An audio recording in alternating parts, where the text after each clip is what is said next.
Hey, it's Chronologically Gaming, the only channel that's perpetually retro because we're playing every video game in order of release. The summer of 1982 is heating up. Will Atari live up to the hype? We're currently in July, and the last game we played was Artillery for MS-DOS. I don't believe we credited the developer. This is by Joe Lipska. Way to go, Joe. And with that, let's press forward and see our next game.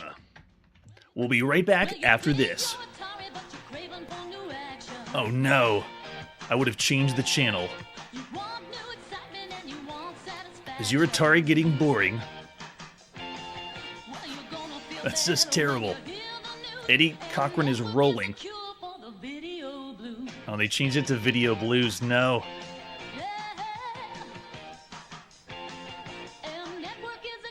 Did you even hear what it says, M Network? Would that commercial make sense if you didn't know any of the context? I wouldn't think so. That is M Network, or otherwise known as Mattel Network. That was a terrible rendition of Summertime Blues by Eddie Cochran.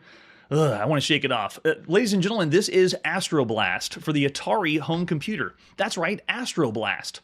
We've actually seen this game before, but it was on the Mattel Intellivision. It was called Astro Smash in 1981. And you're asking yourself, wait a second, Mattel has their own console right now. Why is this on the Atari? This is the very first Mattel developed and created game for the Atari. Kind of slipped it under the radar and begins the let's take over and do as much as we can and pump as much as we can into the Atari. Let's take a look at the box for Astro Blast. Is it going to be better than Astro Smash? I wouldn't think so, because usually the television is supposed to look a little better and play better than the Atari. So here's the front of the box. As usual, the M Network box is going to follow this design, be flashy, and it's not blatantly saying Mattel. I wonder if they were hiding from Atari, calling themselves the M Network. Yes. You do? No, I hope not. Oh, gosh. All right, so the artwork is fairly simple. Let's flip it over on the back of the box. We have a one-player game to compete with friends for the best peak score, 2 firing modes, 2 speed options, shoot down a variety of fast-moving targets, falling meteors, spinning bombs, guiding missiles, even a bomb-dropping UFO.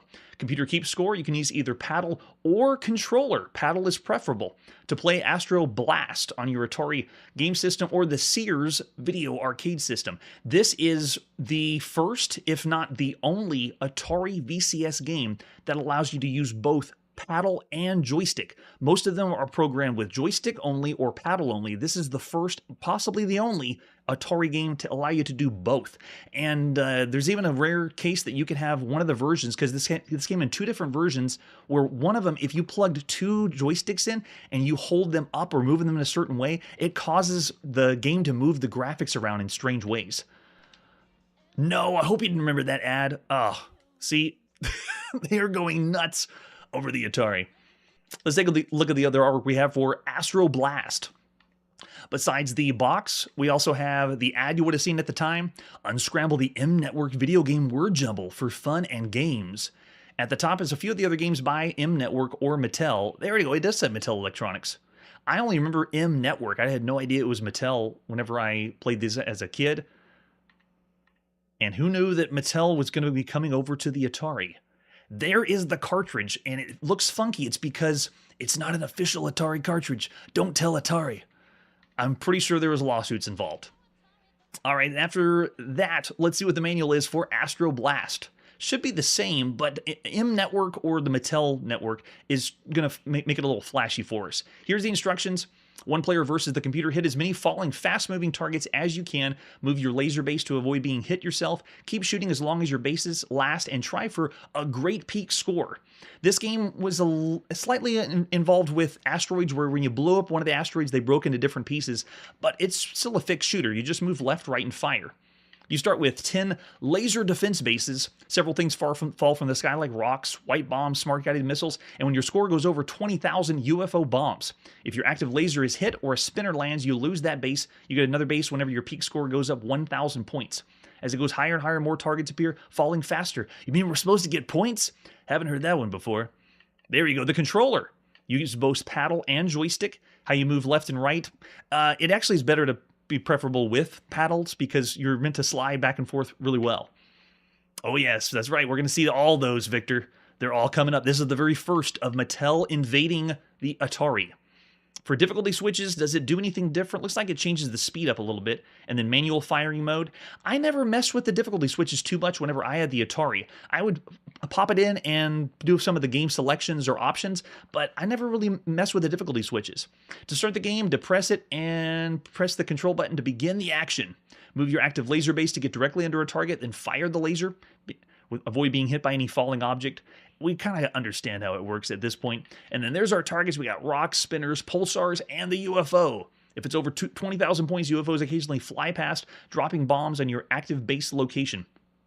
That's right. So yeah, if you have one of the versions that allows you to plug in two of the controllers, like joysticks, two joysticks at the same time, even though it's a one-player game, you can manipulate the UFO and have it move around different places, or the background, you can change a few of the elements.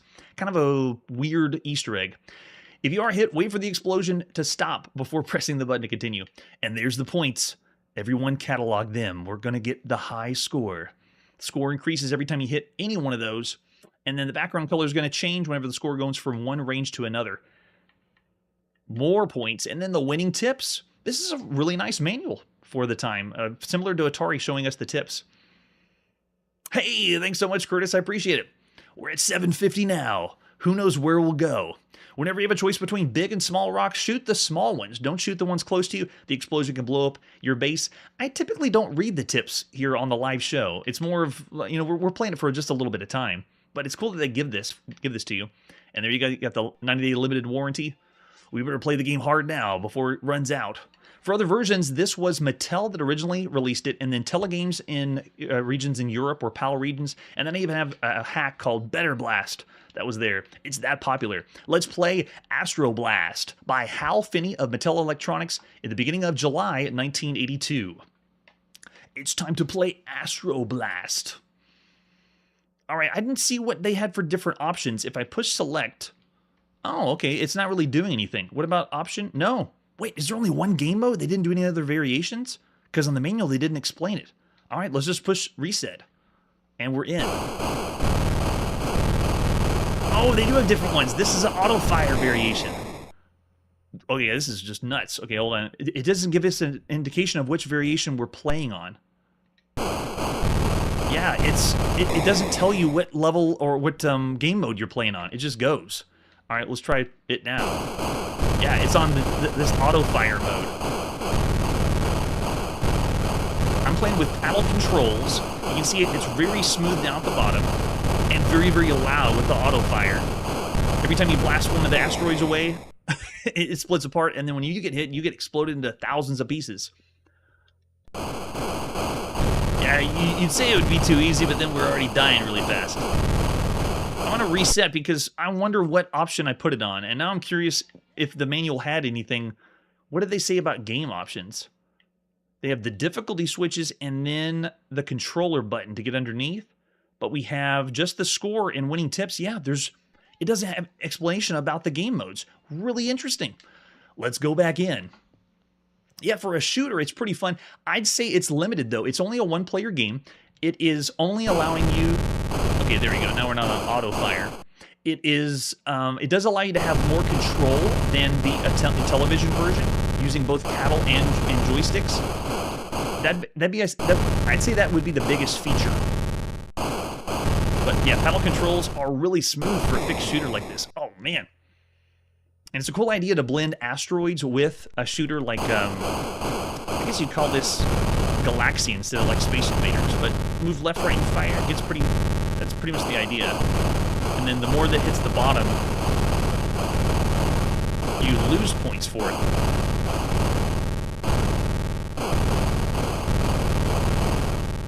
Oh yeah, the paddle though feels really good. After playing Astro Smash, I wasn't very impressed. If you happen to see that video, I was like, there's no game variations. There's no game modes, it's only one player. While the gameplay was pretty cool, being shooting asteroids apart, I only gave it 2.5 stars. I didn't even give it an it was around the average range. At that point, we had played lots of games that were multiplayer and had, 30, 40 game variations. For the way that the game plays, it's still pretty good. I'm willing to bump this up because of the paddle control, and it is one of the few Atari games that allows you to play with both joystick and paddles. Yes, that's true. It did have a different name for the Sears version. I don't remember off the top of my head. If you've ever been to Atari Mania or Atari Age, the well of Atari games goes very deep. Oh, man. Okay, so we're getting the next type of enemy type showing up. Look how fast-paced and frantic this is.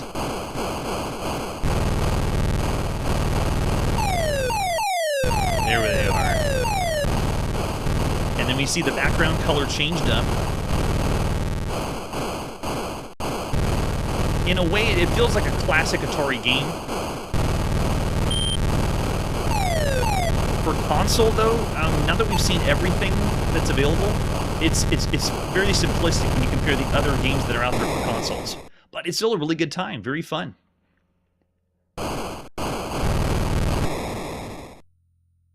Yeah, that's a really good point. Why didn't Activision do that? Maybe they already were doing so well. Oh, wait, that actually might be the secret. Ladies and gentlemen, Activision's still around.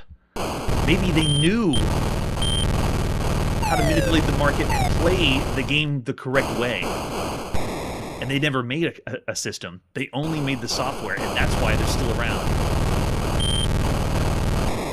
Wow, yeah, it is so fast. This is a great game to zone out to.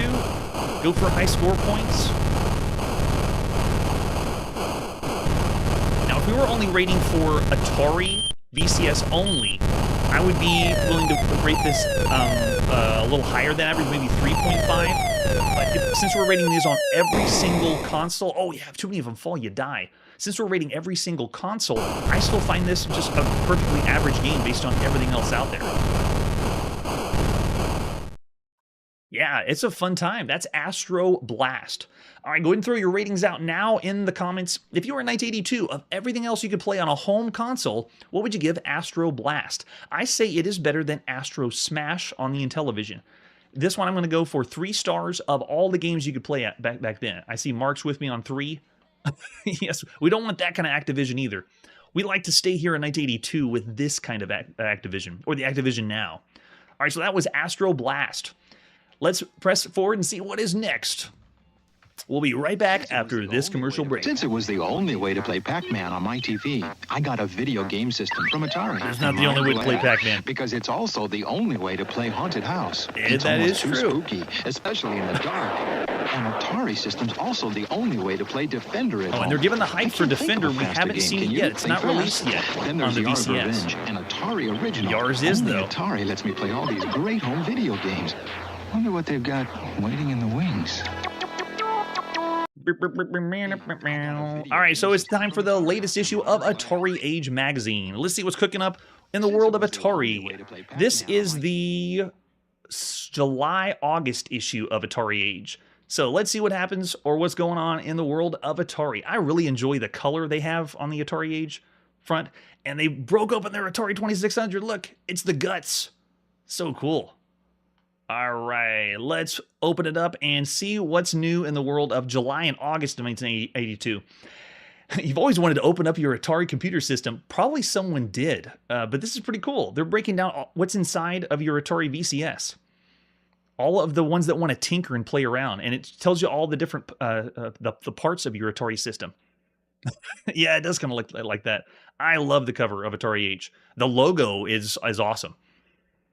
So all about your Atari VCS and all the different parts. I never had the draw to want to pop this open and take a look inside, but it breaks down, look, microprocessor, the TIA. Now I'm more familiar with the hardware. It's cool seeing this back then and knowing that back in 1982, they were showing off the innards. Over here is another repeat. We've seen this before of Atari going international, Pac-Man going to Europe on skis, which I'm sure someone had to have died at that time. That's scary, to be in a costume on the slopes. Yikes. And then over here we have another place that Atari's been, and that is Kuwait.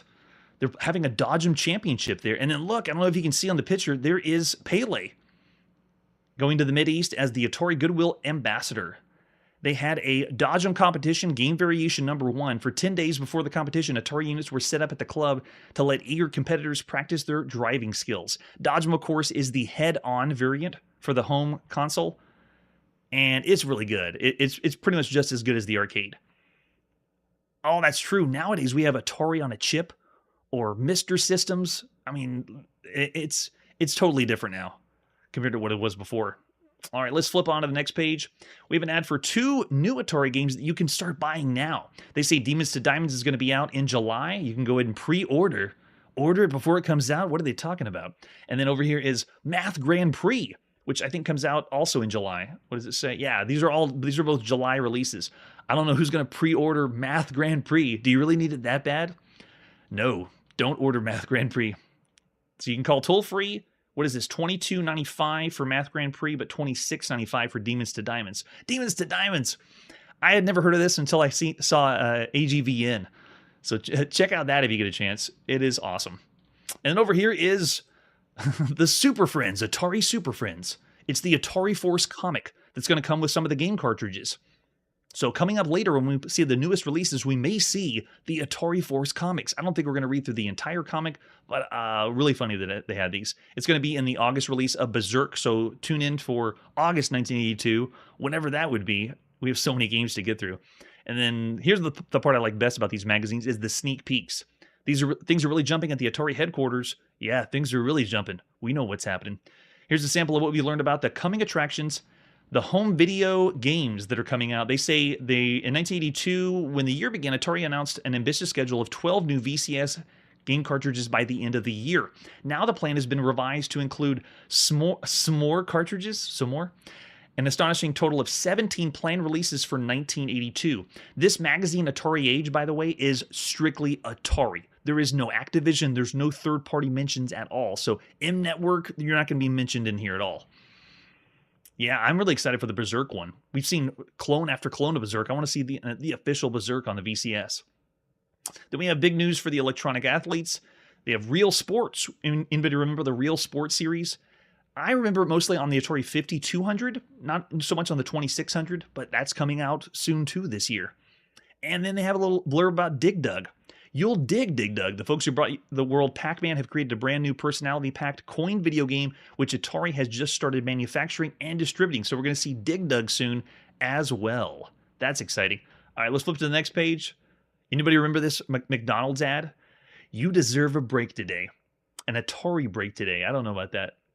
That burger does not look appetizing at all. What do they fill it with? Paddles and joysticks. And then I believe, is that the Super System hiding back there? The Atari home computer. I can see the 400 and 800, but they're hiding the Super System. They keep alluding to it. And if I remember correctly, the Atari Super System or the 5200 was ready, but they didn't release it yet. It was delayed and delayed. Oh my gosh, yeah. If you think that commercial is nuts, get ready for some really crazy ones. And the Berserk one is up there. I love it. The one with the grandma, is that the one you're talking about, Mark? That one's great. And then over here we have some new stuff at the sneak peek area is talking about Dig Dug, how to play Dig Dug and what it's like. If you've never seen it yet, I'm pretty sure it's in the arcade in North America at this time. And then we also have prizes coming up that are going to be involved with McDonald's. Man, I remember those back in the day, the prizes that you could, when you're buying things at McDonald's. And at the Clubhouse store, we have special offers on Warlords and the Game Center Organizer. Look at that. You have a little case. It looks like it's encased in glass for your Atari VCS. Everyone needs more of those. All right, and over here we have the new service system. This is getting you service on your VCS if you need it. Yeah, there you go, Mark. For the different parts of the U.S. And then we have a report on some of the newest games, like they're talking again about Math Grand Prix and Demons to Diamonds. They're breaking down what it's like to play the game. And then August is going to have the release of Berserk coming up with hostile robots. They're adapting more and more coin video games. They're boasting here, Atari's going to be the main, let's bring arcade games home. That's going to be the biggest driver for the next few consoles that come out is buy our console and you can play more arcade games at home. This is kind of the beginning of the marketing that now you can get arcade games at home. But we all know what console is going to be the king at bringing arcade games home. Oh, you still have some of those cases? Awesome. All right, so moving on to the next page, we have Warlords. Have you played Warlords today? Defend the Castle and King Electronic Battle Royale. This is a great game. 4-player Pong or Breakout variant. Really good for parties. And they even have some details about Warlords. We've already seen this one on the channel. It's out, been out for a while. A really good one. And this is one they put in the Atari ad to sell that you can't get this game anywhere else. And I believe we've only seen a few other variants of Warlords, but nothing on a console. It's always been on a home computer. Then we have skill builders, tips and tricks of how to get better at Warlords. So whenever you play your family, the battle to the death, Warlords, you can play even better here. We got a special offer for paddles down at the bottom. Very nice. And then over here is Berserk. Look at that. Order now for the August release. You can order and buy the game before it's even coming out. And it's going to come with Atari Force, it says inside. I think I'm all ready to play Berserk. I don't know if we have Atari Force ready for the channel or not. I'll have to look and see if we can take a look at the comic when it comes up. Yeah, Warlords, I'd play that in a heartbeat today. Call me up, and we're playing Warlords. All right, let's flip to the next page. Next is Codebreaker. They're going to give you a challenge or a puzzle, and it says it's worth 20 million. I don't think the puzzle's worth 20 million, but they have a little contest here in the magazine. They start with some history about breaking codes and ciphers. It's more of a crude history lesson. Doesn't really hold up too well. But the way this works is the code that's in this magazine has, they say, a $20 million treasure. There's no way. Is this why there was the video game crash? They were just giving away a lot of money? Oh, I wonder why. Yeah, whenever they were showing the support. Is that what it said for Berserk back there? Let's see. Yeah, what's going on? Pennsylvania needs to call a different number? I would like to know why. Yes, that's true. Coleco's going to change a lot. There's so many arcade games that are going to come to Coleco. All right, let's move on to the next page. And this is great, just looking back at the merchandise. What better way to say I love you than with an I love you Atari necklace? I think my wife would run away if I got her that. And then we got an Atari wallet. So much Atari stuff. Look, show all your friends you're a big, giant Atari nerd to play tennis with. And then that kite, is that a kite? Yeah, the Atari kite kind of looks like the AE we were just playing, the Manta Rays from Broderbund. And we have the Atari Cup. Oh, that's a really nice Pac-Man TV tray. Did anybody have that? All right, let's flip on to the next one. No, there's even more merchandise. Oh gosh, those kids look like they were forced to wear the jacket. That kid in the back just thinking, man, I want to kill my dad right now. This is just terrible. We have the Atari Frisbee. There's so much Atari. And along with getting the Atari Age magazine. Yes, it would. Yeah, no Atari coffin. Not in this issue. Maybe we'll see the other. We're going to see all the Atari Age magazine, so we might see it later. And then they continue with inside your Atari VCS, breaking down the Player 1 and Player 2 function, why they call it the television interface adapter and so forth. Really good stuff here. And then over here on the bottom, I wanted to show this off. This is the cartridge checklist. This magazine is only Atari, no third party. So they have all the releases so far on the Atari by Atari. And this would be a fun thing to check off your list. They even have accessories. But one thing to point out, look what they're saying for genres. They say that Pac-Man is part of the Skill Gallery collection. They have a combat zone genre. And this is kind of what I'm a big stickler for genres, obviously, because I'm trying to collect and play every single video game. But genres, what they call games or how they describe games, has ebbed and flowed throughout history for a long time. And we're going to see that in the magazines where they call games. This one's a gobbler game, a gobbler genre, or they make it whatever they want, and it's going to keep changing on what they say a game is. Look at this, space station genre games. What does that even mean? I have no idea. Yeah, maybe he did. Oh gosh, yes, the logo. If you do, take a picture and send it. I want to see that, Errol. All right, let's flip on to the next page or last page. This one's really impressive. The very back has a puzzle that you can write in and see how many of the covers of other Atari games are on this picture. This picture right here, I'd love to have a poster blown up. Look at this. It has the homage to Yars. I can see Yars. I can see Superman. I can see Othello. I can see Casino. I can see Football, Gunfighter. I think there's several of them. Yeah, Basketball. Asteroids is in there. Yeah, this right here, I need to get this blown up. I think I'm going to send that in the main comments because that's a really nice pick. And that's the end of Atari Age. At least for now, that's all we're going to be checking out for Atari Age. we don't rate any of the magazines, but Atari Age is a quick, brief read, and it's really, really nice to get a heads up of what's happening in the world of Atari. Yeah, I want that pick. It's awesome. All right. After Atari Age, let's press forward and see our next game. And we'll be right back after this commercial break. So you created Atlantis for Imagic. I was at Atlantis. He was Skies at above the Atlantis. underwater city filled with Gorgon attack vessels. 3 sentry posts fought desperately. That guy creeps me out. But they were no match for the Gorgon death rays. But you're here. I thought the Gorgons destroyed everybody at Atlantis. We did! Oh my gosh. Imagic is for Atari and in television systems. Thanks, Imagic, for giving us nightmares. This is Atlantis for the Atari 2600. Let's take a look at Atlantis. Oh man, Atlantis, there's a lot to go to. This is the very first game we've ever seen by Imagic. Let's take a look at the box. This one I had to go with a reconstructed box because the original one had this aluminum sheen that's really hard to scan in. If you've ever seen actual scans of Atlantis, it looks a little faded or worn. It doesn't give it the luster. So hopefully I can explain kind of the luster of the front of the box of Atlantis. This came in 2 different boxes. So what you see here is one of the examples of the outside of Atlantis. It looks like they used models for the front. It's very high quality. Imagic is another third-party developer. They're adding on more and more developers coming in to the Atari. Let's flip it over to the back. Atlantis, man, the iMagic boxes look so cool. And nowadays, unless you get one that's still wrapped or pristine, you don't really get the idea of how cool the box is. You can only save the lost city of Atlantis, one of the greatest civilizations man has ever known. You command the 3 defense ports that guard the skies. As the dreaded Gorgon fleet descends on Atlantis, you must destroy or perish. And it's a 1 or 2 player game, even cooperative too. You control the 3 Atlantean defense installations with your joysticks as Gorgon vessels zip ahead. Take aim and fire. This box, or the way they marketed it, coming out as the newest third-party developer, Imagic did it right. Very, very well done. I love it. Let's see what the other artwork we have for Atlantis.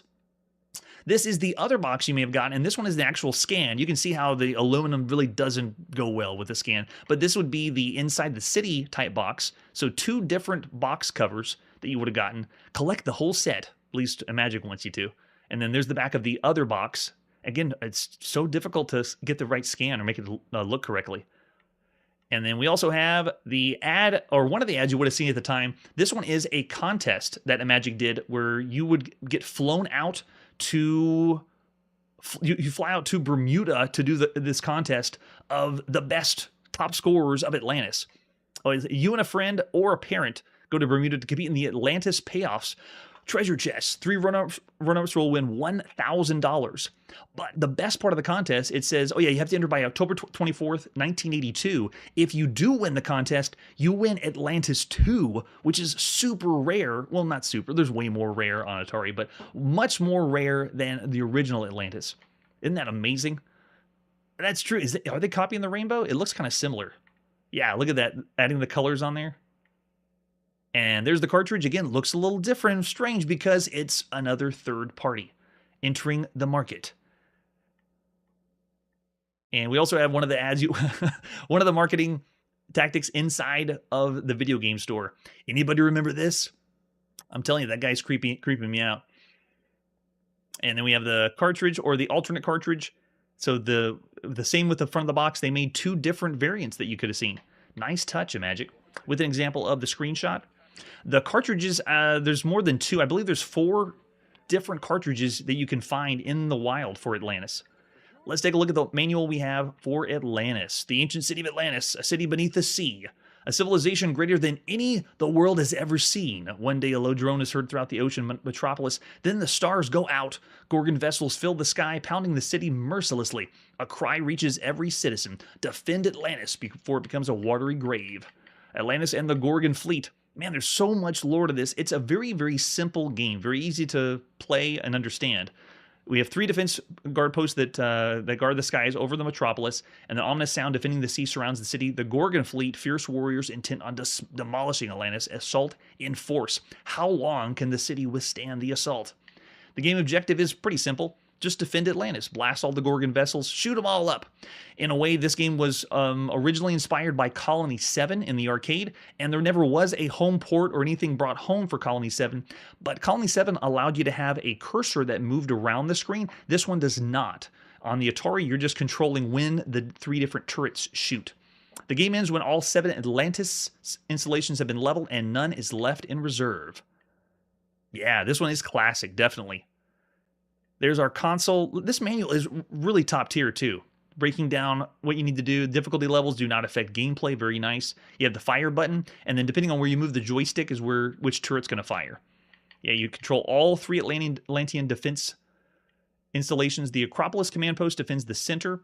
So whenever you just push the red button, the center defense system shoots up, and then when you move left and right on the joystick, it fires the other ones off. But what's really cool is when you have 2 people and you can play cooperatively. That's where this, I'd say, sets it apart. How do you score? Got to know what the scores are. At the end of a wave, you receive 500 points for each part of Atlantis that survives the Gorgon assault. And you score 20,000 points during a wave, but lose the Acropolis command post and 2 other city installations. At the end of that wave, the Acropolis command post and 1 installation will reappear on the screen. If you're in credits during a wave but don't lose any installations, those will be saved at the end if you suffer any losses. Oh wait, it says, okay, I was going to say if it shows the end. There's a little cool thing at the end whenever you die, but I don't think it's bringing that. Yeah, it's not talking about that. So we got game variations. Take that, Astro Blast. So we have game 1 is the real challenge. Wave after wave, survive 1 at a time. 2 sentry posts, response to your joystick orders. Game 2 is the same as game 1, but the command post is disabled. You have to fire your shots a little bit more difficult. Game 3 is for 2-player mode, and this one allows you, one player controls 1 sentry, the other player controls the other one, and the center post doesn't even work. You just work together firing that 45-degree angle. And then game 4 is learning to play. It doesn't increase speed as rapidly as the other versions. Hey, it's the kid version, but they don't say it the kid version. New players might want to take the right joystick as it fires automatically. Just hold the red button down. Again, for the is it for the younger, older brother or sister? Or I'm sorry, the younger brother or sister? And then we also have audio signals to tell you where to place your shots. So this is another thing that would be a cool part of Atlantis. Hearing the game and responding to with the sounds that comes out. And then we got some tactical tips. Blast them before they reach the 4th plane, because if they do, you are going to die. They're going to blow up the city. Advanced waves and then the death ray. Yeah, that's when they get too close. Don't let them use the death ray. There we go. And then, oh yeah, after the last installation is devastated, it explodes in a fury of fire and radiation. But wait, a satellite streaks into space. Where is it bound? Has someone survived the Gorgon onslaught? Can the cosmic ark repopulate the ocean metropolis? The saga continues. I actually enjoy that game better, the sequel to Atlantis. They're part of the same universe. Can you imagine games having a universe? That's so new. There's few games that continue on. Like I'm thinking of, we're about to see the second Wizardry and the second Ultima, but like there's not a lot of games that continue on like this, at least console games. And we're going to see that whenever we play. For other versions, this was re-released later by Activision, believe that or not. And then we also have released by CCE. The original one was a Magic, and then we also have a hack. This was very, very popular. We have Battle of Naboo and then another hack that was done. So cool. All right, let's pop it and play Atlantis by Dennis Coble and a Magic at the beginning of July 1982. I'm going to start with the first gameplay mode. Let's go ahead and hit reset and go. The center turret is usually the one I rely on the most. And then if you can't, you can do the other shots. There you go. So you only have control of 3 different turrets. Red button by itself fires straight up, and then if you want to use the other turrets on the side, you just have to move the red joystick, or move the joystick to the right or left, and that controls the other the turrets on the side. Oh no, here he comes. Oh, we got him. Okay, good. The fast one is the one that's usually going to get the death ray on you. Simple concept, and it doesn't rely on a cursor like Missile Command, just the 3 turrets. Uh-oh. Got it. Nice. And you can see the ships go faster and faster. Okay, we're doing pretty good. Got the 10,000 points so far.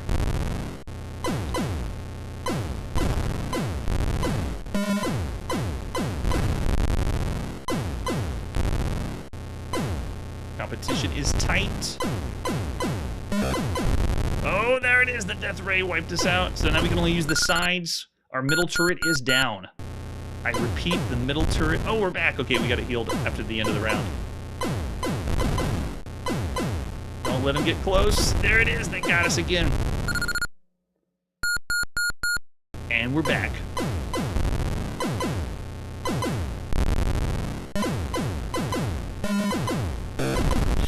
Got it. Oh, man, almost. That's too close, though. Oh, that's a good point. Zork 1 and 2. Well, that originally was altogether one game on mainframe before they split it into 3 different parts.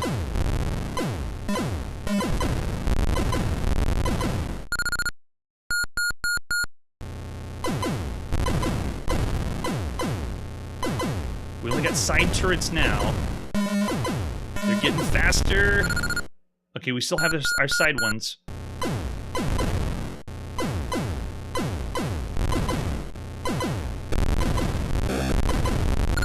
Oh, there it is. There he goes. He's flying away to play Cosmic Arc, which we're going to be seeing at some time this year. It is coming up soon to see what happens to the inhabitants, those poor Atlanteans. All right, start throwing out your ratings now. Of all the games you can play on a home computer, is this just an average game? Is it better than an average game? Or is this one of the best games you can play on all the home consoles at the time?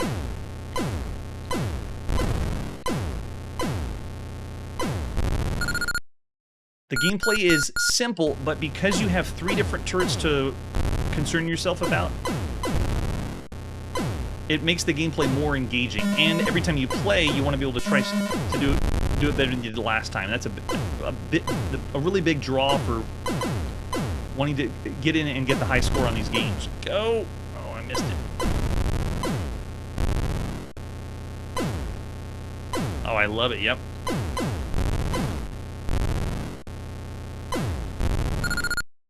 I haven't played this in a very long time.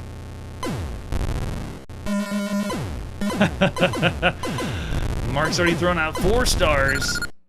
And I look over in the chat for 1 second. That is the thing about playing games in this era. You can't leave the screen. Your eyes must be glued on the screen.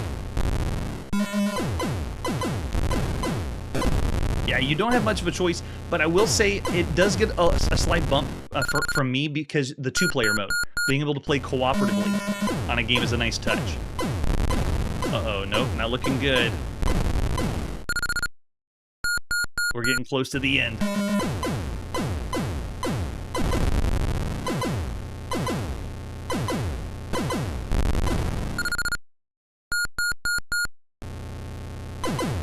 Oh, that's true. Haven't even seen Demon Attack yet. Go, go, go. Or wait, my mistake. I think we have already seen Demon Attack. And there goes the Cosmic Arc. Off to the distance. I'll give the nod to the sequel, or semi-sequel, Cosmic Arc. But as far as Atlantis, I still say this is an above-average game for all the games you could play on a home console. 3.5 stars is coming our way for Atlantis on the Atari 2600. Excellent, excellent title. Yes, beautiful, just beautiful. And with that, let's see what our next game is. Where are we going now? It's time to go to the United Kingdom, and this is Avenger for the ZX81. Let's take a look at Avenger, starting with the cassette case. This is by Abacus Programs. You only need 16K. Very nice sci-fi space artwork. Giving us all the feels. Flip it over in the back. Yeah, it looks like a cassette cartridge to me. That's a great point. Very well said. All right, so other artwork we have for Avenger. Besides the box note, just got a screenshot. The manual is going to be on the inside sleeve. You have the keys A, and I believe they tell you how to play the game once you boot it up. Laser overheats when temperature is higher than 9. Point score is as followed. You got interceptor, guided missiles, building, factory, missile command, interceptor pad, atomic power station. We have 5 ships with 5 shields. If you enjoy the game, send an SAE for full list of other games available.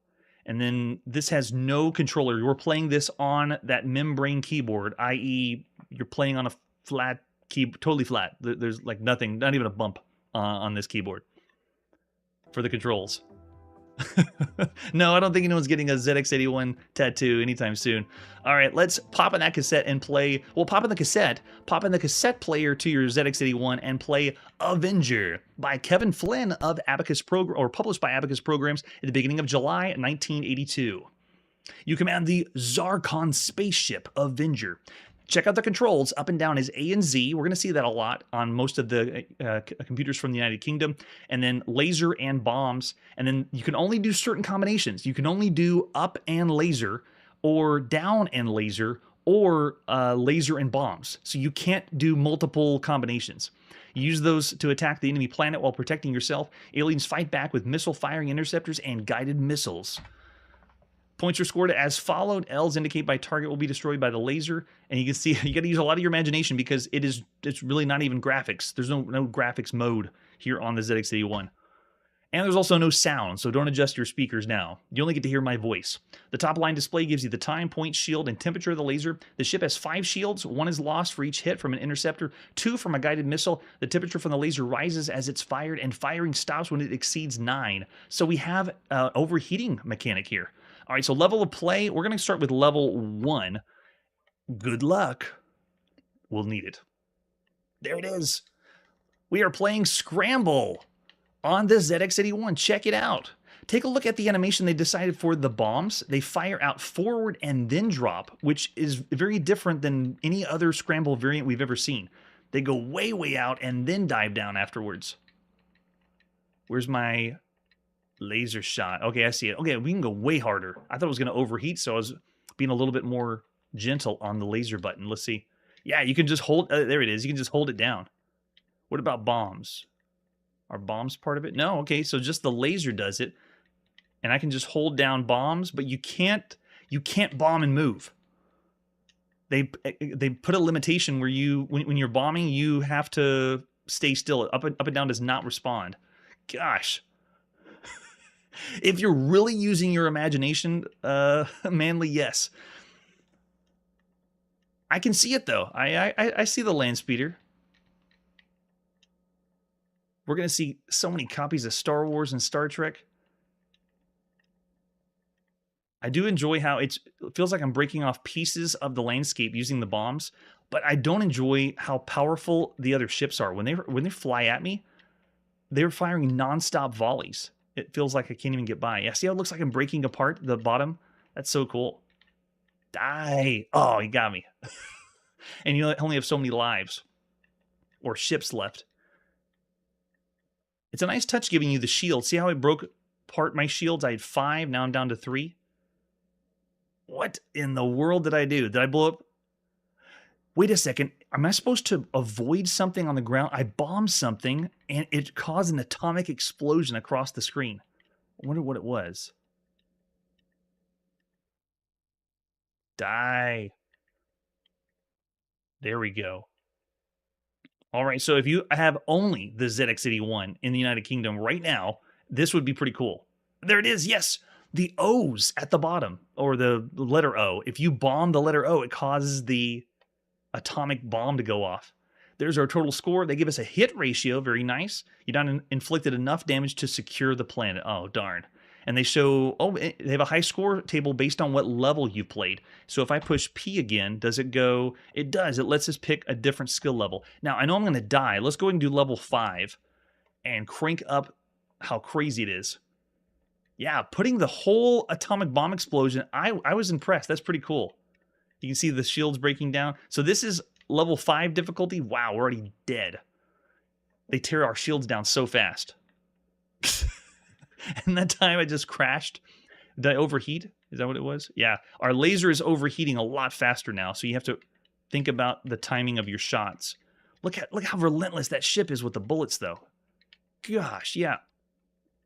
And it is a Scramble variant where we're constantly auto-scrolling to the right. I have no decision except up and down. I can't do anything based on speed.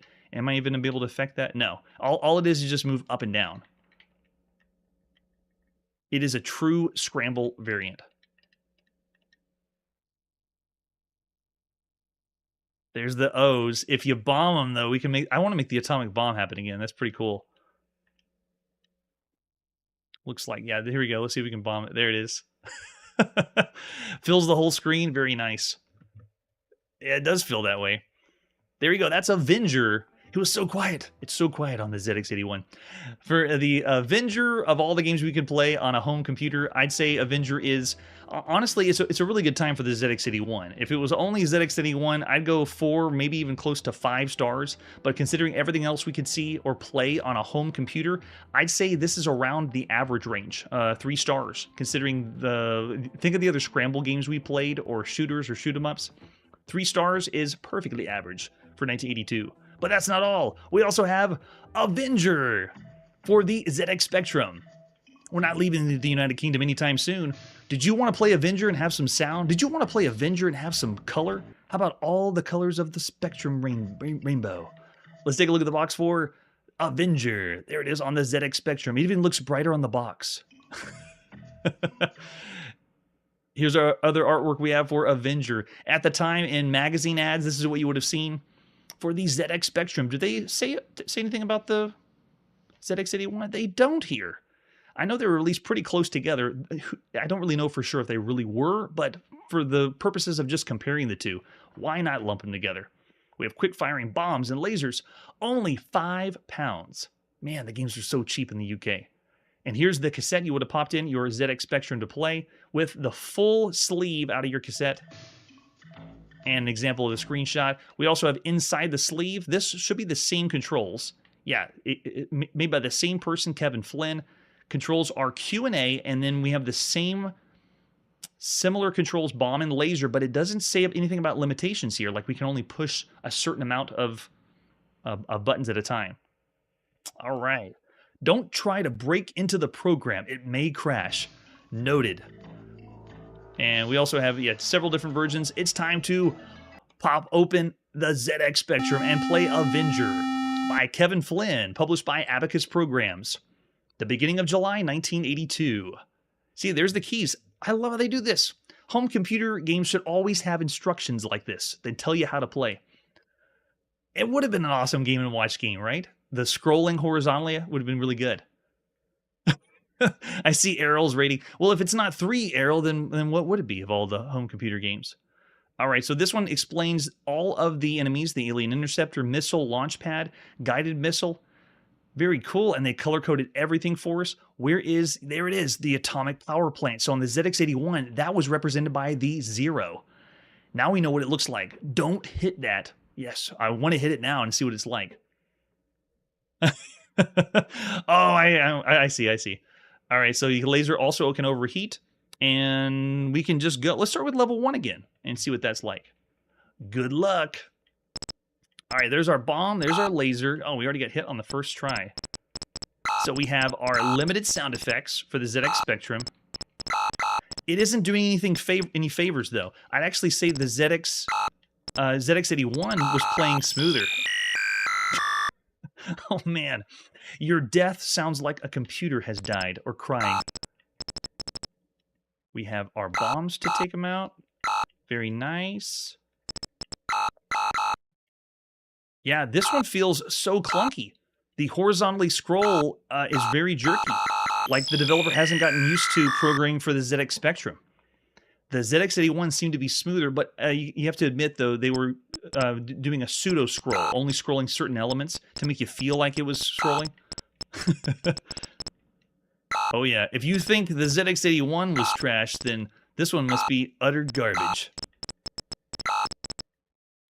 Man, I really want to go back and play Arcadia now. It's still the best. Oh, wait, there's the atomic. I want to see what the atomic bomb looks like on the ZX Spectrum. Yeah, ZX81, I'm going to say that's average. This one is not average. I'm going to have to go lower. It doesn't play as well, feel as well. They added sound and color, but it didn't make it better. When will they ever learn that graphics aren't everything? Yep, I'd rather pop in the ZX81 and play than this one. God, we're down that fast. It's even harder to control because of the jerky scrolling. Yeah, that's probably what's going on. Good guess, Curtis. I'd love to know for sure. God, see, and they have this homing missile that's coming in a little too fast. Let me see if I can get the atomic bomb explosion in. And the other thing that's harder to control is, remember, you're playing on the ZX Spectrum keyboard, too. Bomb it, quick, quick, quick. Oh, how did I miss it? I thought I got it for sure. With too many elements on the screen, while it isn't limiting my ability to push buttons, like on the ZX81, it didn't let me hit certain combinations of buttons. This one lets you hit everything. You can fire off and move however you want to move, even with bombs, but it slows everything. It slows everything down even more. It's like that we're pushing the ZX Spectrum too hard to play. All right, so just for fun, let's do level 5 and see if it goes faster. Here's level 5. No, it looks exactly the same. It just means we're going to die faster, I bet. I thought it was going to scroll smoother or quicker, but nope. Nope. All right, so I'd say of all the games we played up to this point, I'm going to have to call this one bad. This one is not a good game or fun to play. We did it! The explosion looks pretty much the same as the ZX81. Yeah, Punk Rock's going to 1.5. Now, I'd say still 3 for the ZX81. That was still a fun time, even though the graphics were rudimentary. This one was not. It was way too jerky. Didn't play very well. It's down in the bad range for me. I saw Punk Rock's 1.5 star. It's a bomb of a game, yes. Avenger, sadly, I'm going to have to go with 1.5. Yeah, 1.5 for Avenger on the ZX Spectrum. You got to have gameplay, otherwise it's not a good video game. And now let's keep going. Here are the controls. Yes, the Commodore VIC-20. Let's play some Battleship. This one is a game we don't have the box for, just a screenshot.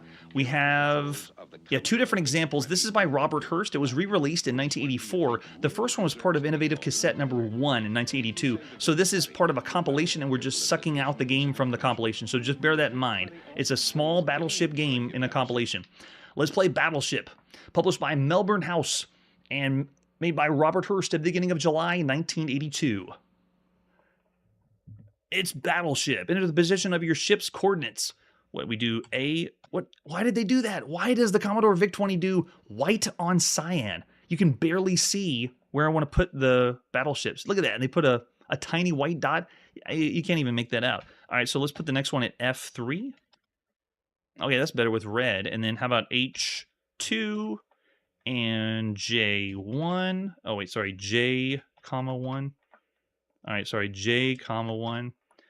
And what kind of battleship is this? Only 1 pixel each. C, comma 3. Okay, enter the shot coordinates. So now we placed our battleships. Now we fire. Let's try E1. You sunk my battleship. It's a miss. And then they tried theirs and they missed. I hate playing battleship games against the computer because you know they're cheating. They know where everything is. We have no idea where anything is. All right, let's try H7. It's a miss. Miss from the start. All right, so pretty simple. It plays like a normal battleship game. I just don't find enjoyment playing against the computer. If you want a really good battleship game, you got to be able to play against a human being. We're not going to play an entire game of Battleship. You get the idea, though. That's how Battleship's played, at least this version. Of all the games you could play at the time, it's not super enjoyable. Playing against the computer is not a fun time. So I'm going to say, for all the games you could play up to this point, I'm going to go 2 stars for Battleship. Here are the controls of an Atari video computer system. Maybe they did, and we should lower the rating because it's so bad. It's not broken, though. It's Battleship. It's just not very good. Oh, yes. Yeah, you can break into it. We need to, next time you come on the show, Curtis, we need to have you break into more games. It'll be a lot of fun. All right, but that's not all. We have one more. All right, next one is back on the Sinclair ZX81. This is Battleships. Let's take a look at Battleships, starting with the box. Battleships as one of the most generic boxes I've ever seen. I wonder what company made this. JRS Software for Battleships. Any other artwork we have? We have the cassette tape we're going to pop in and the screenshot. Let's pop in Battleships and Play by Franz Baldinger, published by JRS Software at the beginning of July 1982. Still in the United Kingdom, having some fun. Do we want instructions? Yes. Yes, we do. Each fleet consists of a carrier, a battleship, and torpedo boats and submarines. Okay, they break it up. And you have multiple battleships, torpedo boats, and submarine. You're supposed to set them up. Oh, and they give you an example. Very nice, showing your own fleet. I'd cheat if you could, right? The ships must not be attached to each other. All right, press new line. That means enter on the ZX81. I pressed new line, and we're setting up our fleet. If a ship gets wrong in place, you can cancel it by pressing O before confirming it. So we do letters first if you want a horizontal one, and vertical. Let's do the first one vertical. So let's do 6 6B. And then that's our carrier. You see it set it up as C. And then we would do new line. Our next one is our battleship. Let's put battleship at A1. There's our first battleship. Let's put our next one at I3.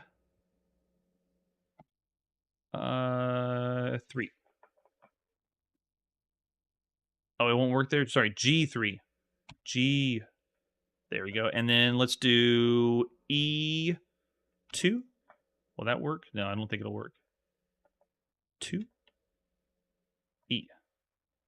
And then we put all our torpedo boats, which we need one more to put down. Let's do F6. Or there you go. And last torpedo boat. So we're placing all the boats. This actually works all right because you can understand where your boats are and then where you're supposed to fire. But it's still the same as the Commodore VIC-20. You're playing against the computer only. Now, in a way, I don't know how you play Battleship against a human player because you're supposed to not see their side. What would you have someone do? Turn away? We've seen other tactical strategy games do that, and it doesn't really play that well.